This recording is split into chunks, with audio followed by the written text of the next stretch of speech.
Menuju 6 besar PDB dunia di 2023, itulah topik kita pada malam hari ini dalam Hot Ekonomi. Masih bersama Ibu Tri dan juga Pak Raden Pardede di sini. Tadi sempat terpotong karena kita sudah lihat beberapa data-data yang disampaikan oleh Eliza. Saya melihatnya ini adalah sesuatu yang on the track dan juga positif. Tapi ada hal-hal yang tadi Pak Raden bilang terkait dengan target yang ya sedang-sedang aja begitu. Harusnya kita bisa lebih optimis dari itu. Kemudian tadi ada pernyataan bahwa terlalu mengkhawatirkan karena account deficit ini ada sebuah misleading di sini. Anda setuju nggak dengan pernyataan itu? Jadi maksud kami adalah bahwa tadi untuk mencapai 7% itu kita kan butuh peningkatan produktivitas dan lain sebagainya. Nah, kalau dengan kondisi sekarang artinya kita banyak PR yang harus dilakukan untuk bisa mencapai tadi 7%. Kalau kita melihat FDI masuk, investasi masuk, itu pun kita harus juga berupaya agar I-core kita, artinya kualitas dari tambahan investasi yang dihasilkan itu juga berdampak besar kepada pertumbuhan ekonomi. Artinya kita harus meningkatkan efisiensi, kita perbaikan di situ, misal ease of doing business dan lain sebagainya. Jadi ada prasyarat-prasyarat itu yang harus kita perbaiki untuk bisa mencapai tadi 7% itu. Kalau memang ditargetkan untuk 7%, artinya ada hal-hal tadi yang harus kita perbaiki. Oke, semuanya masih PR sebenarnya. Selalu kita bicara ini Indonesia masih punya PR yang sangat besar ke depannya untuk mencapai target-target itu. Tapi saya ingin bertanya dari sisi perspektif Pak Raden seperti apa? Kan tadi kita lihat bahwa ada di posisi 7 tahun 2018. Tapi kalau dilihat dari nilai pasarnya, sebenarnya Indonesia masih berada di posisi 16 begitu. Nah, ini kalau dilihat ukurannya atau tolak ukurnya kan agak jauh nih. Ini bagaimana Anda melihat perbedaan ini Pak Raden? Ini dia. Jadi kan kalau kita lihat faktor pengalinya tadi sebetulnya kalau PDB kita secara nominal itu baru sekitar 1050 sampai 1100 triliun.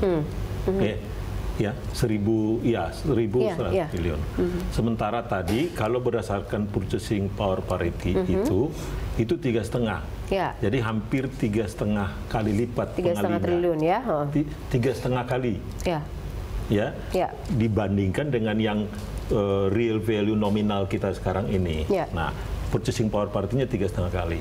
Ini saya ibaratkan seperti bahwa harga satu basket barang di Indonesia kita beli barang yang sama ini dibandingkan dengan satu basket barang yang sama di Amerika nih. Jadi katakan yang paling gampang biasanya kita bikin adalah harga McDonald deh. Harga McDonald di Indonesia katakan 20.000. Ya. Sedangkan harga satu McDonald dengan ukuran yang sama di Amerika adalah disebutkan katakan $3,5 ya, atau $4 deh.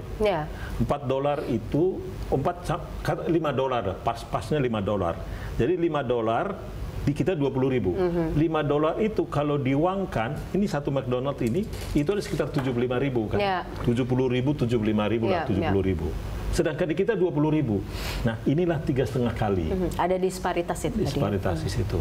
Jadi memang meskipun kita 1,1 triliun, ini dianggap sama dengan 3,5 triliun. Sama juga tadi di Cina.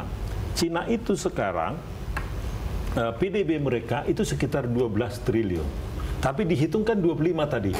Jadi ibaratnya harga satu McDonald di Cina itu katakan 5.000 ya, atau 20.000 lagi, atau katakan supaya berimbang dengan itu adalah sekitar tadi saya sebutkan 35.000.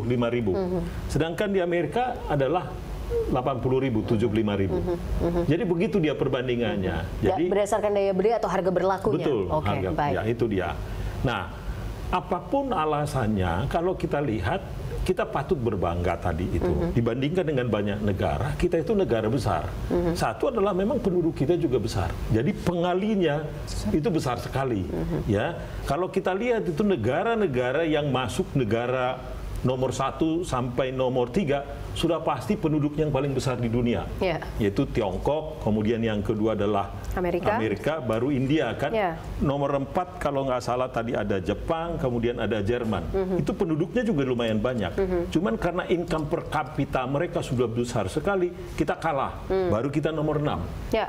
Jadi kita ini bukan negara kecil, negara yang besar sekali. Jadi sekali lagi kita juga harus confident terhadap negara kita itu. Kita bukan negara ecek-ecek. Kita juga jangan mengecilkan negara kita. Bahwa kita harus mengejar lebih cepat lagi, menurut saya harus. Karena kita dari sisi income per kapita dibandingkan dengan ini semua, kita masih jauh. Sama seperti India, meskipun nomor 3 dia, India, income per kapita mereka masih di bawah kita, setengah dari kita rata-rata. Tapi kita lihat bahwa India sekarang sudah menunjukkan perekonomian yang lebih pesat sekali yang bisa kita contohkan dari sisi teknologi Oke.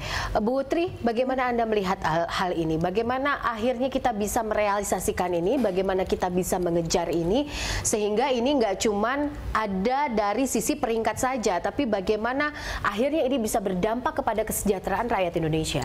Ya, kalau kita lihat beberapa indikator kesejahteraan, pastinya dengan pendapatan yang meningkat pasti ada efeknya. Kita lihat dari sisi angka kemiskinan 2015 ke sini kan kita sudah di bawah 10%. Jadi dari angka 9,6 itu ada kontribusi ke situ. Kemudian kita juga melihat Gini rasio kita, ketimpangan kita juga sudah membaik, sudah lebih baik dari dulu. Ada perbaikan di situ. Kemudian juga kita melihat tentunya ini tidak terlepas juga dari upaya pemerintah dalam memberikan berbagai macam insentif dan juga bantuan sosial kepada masyarakat yang terutama yang di level bawah untuk bisa juga menikmati pendapatan yang kita semakin tinggi itu. Jadi tentunya dengan indikator-indikator yang bisa kita lihat seperti itu juga menunjukkan ada efek dari kenaikan pendapatan kita, PDB kita terhadap masyarakat. Dari sisi pemerintah melihatnya bahwa ini terrefleksi juga dari kesejahteraan masyarakat Indonesia. Tapi kalau dari kacamata pelaku usaha dan juga yang biasa turun ke lapangan lah Pak Raden, bagaimana Anda melihat bahwa ini terrefleksi dari dalam kesejahteraan masyarakat di Indonesia sampai saat ini? Ya, yang jelas kita sudah lihat memang kelas menengah kita, menengah atas itu sudah meningkat dengan cepat, boleh dikatakan kita termasuk yang tercepat dan jumlahnya makin banyak. Nah, kalau dalam hal itu sizes matter. Jadi jumlah kelas menengah itu sangat menentukan. Itu yang membuat dinamika terhadap permintaan barang menjadi sangat besar sekali. Ya, meskipun memang akhir-akhir ini terjadi perubahan-perubahan perilaku yang dulunya orang beli makanan paling banyak, ya, beli pakaian, sekarang berubah ke arah yang lebih lifestyle. Ya, terjadi perubahan-perubahan itu. Tapi intinya adalah kita sangat senang sekali kalau kelas menengah ini makin besar, makin besar, makin besar. Karena permintaan terhadap barang, permintaan terhadap jasa, ya, itulah yang menggerakkan ekonomi. Kalau demand naik, itu akan menggerakkan ekonomi. Harapan kita tentunya adalah gaji pun harus naik. Gaji naik kalau produktivitasnya naik. Itu akan terus menggerakkan ekonomi. Itu yang kita sebutkan menjadi virtuous cycle itu siklus yang positif terus. Manakala makin produktif, gajinya naik, income-nya naik, daya belinya naik, dia akan mengkonsumsi lebih baik lagi. Nah, itulah sebetulnya yang kita harapkan. Itu jadi salah satu syarat realisasinya. Itu yang akan memutar ekonomi kita. Yang menarik adalah negara yang besar seperti kita dengan demand, domestic demand yang besar itu bisa memutar ekonomi sendiri. Kita sebetulnya tingkat ketergantungan kita kepada pasar luar negeri relatif jauh lebih kecil dibandingkan dengan negara-negara ASEAN tadi itu. Negara-negara ASEAN itu harus ekspor 100% dari PDB-nya, akhirnya 150%. Seperti Singapura, Malaysia, Thailand, itu mereka tergantung kepada pasar luar. Kita ada ketergantungan tapi jauh lebih kecil dibandingkan mereka. Jadi jauh lebih kecil tapi angka import kita masih tinggi juga. Tidak masalah, menurut saya itu tidak menjadi masalah. Itu India kalau dari sisi current account deficit itu jauh lebih besar dari kita. Jadi kalau Anda bawa ke sana, India itu jauh lebih besar impor mereka. Sejauh yang paling penting yang harus dilihat adalah impor itu digunakan untuk apa. Ya, kalau digunakan untuk hal yang produktif, itu nggak apa-apa. Kenapa? Karena dia akan menghasilkan 1 tahun, 2 tahun, 3 tahun ke depan. Tapi kalau hanya untuk konsumsi, Nah, itu menjadi persoalan karena dia tidak menghasilkan apa-apa. Oke, baik. Impor tidak masalah asalkan itu bisa digerakkan dari sisi produktif, begitu. Sesuatu yang produktif lah, begitu ya. Nah, tapi tadi ada beberapa hal yang menarik sebenarnya permasalahan income per kapita. Kalau misalnya ekonomi naik, tentunya pemerintah juga bisa meningkatkan income per kapita misalnya, atau ekonomi juga bisa bergerak. Bagaimana pemerintah mengadres ini, Bu Tri? Menurut kita sejauh ini upaya yang dilakukan oleh pemerintah telah cukup banyak. Artinya kalau untuk income per kapita itu sendiri, kita kalau tadi dari produksinya kita sendiri sudah tinggi, itu pastikan tadi ada efek positifnya ke pendapatan per kapita.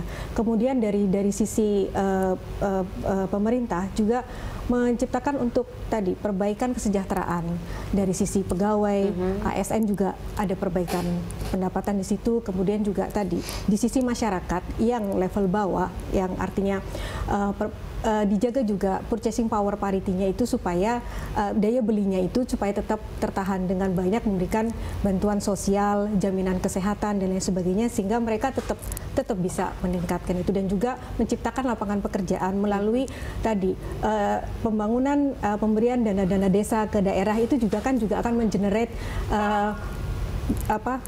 proyek-proyek di daerah yang kemudian di desa-desa yang kemudian juga akan ada efeknya untuk penciptaan lapangan kerja dan juga dampaknya nanti terhadap upaya peningkatan kesejahteraan masyarakat. Baik, oke. Nanti kita akan lanjutkan bagaimana akhirnya kita bisa merealisasikan PDB kita menuju 2023 menjadi pemenang begitu ya nanti sebagai negara yang maju dan juga berkembang. Pemirsa, sesaat lagi kami kembali dalam Hot Ekonomi.